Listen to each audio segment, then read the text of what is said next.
കലൂർ സ്റ്റേഡിയത്തിലെ അപകടവുമായി ബന്ധപ്പെട്ടെടുത്ത കേസിൽ സംഘാടകരായ മൃദംഗവിഷന്റെ ചുമതലക്കാരൻ നിഗോഷിന്റെ മുൻകൂർ ജാമ്യ ഹർജി ഹൈക്കോടതി ഇന്ന് വീണ്ടും പരിഗണിക്കും. ജസ്റ്റിസ് പി കൃഷ്ണകുമാറാണ് ഹർജി പരിഗണിക്കുന്നത്. സുരക്ഷാ മുൻകരുതലെടുത്തുകൊണ്ടാണ് പരിപാടി സംഘടിപ്പിച്ചതെന്നാണ് ഹർജിക്കാരന്റെ വാദം.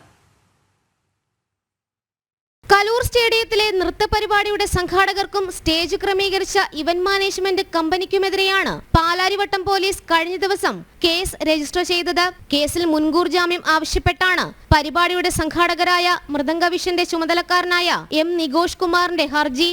ജസ്റ്റിസ് പി കൃഷ്ണകുമാറാണ് ഹർജി പരിഗണിക്കുക. എല്ലാ സുരക്ഷാ സംവിധാനവും ഒരുക്കിയാണ് പരിപാടി നടത്തിയത്. സുരക്ഷയൊരുക്കാൻ ആളുകളെ ചുമതലപ്പെടുത്തിയിരുന്നുവെന്നും ഹർജിയിൽ വാദമുണ്ട്. പരിപാടിയുടെ നടത്തിപ്പിൽ വീഴ്ചയുണ്ടായിട്ടില്ലെന്നും താൻ നിരപരാധിയാണ്, ആരോപണങ്ങളിൽ അടിസ്ഥാനമില്ലെന്നും എം നിഗോഷ് കുമാറിന്റെ ഹർജിയിൽ പറയുന്നു.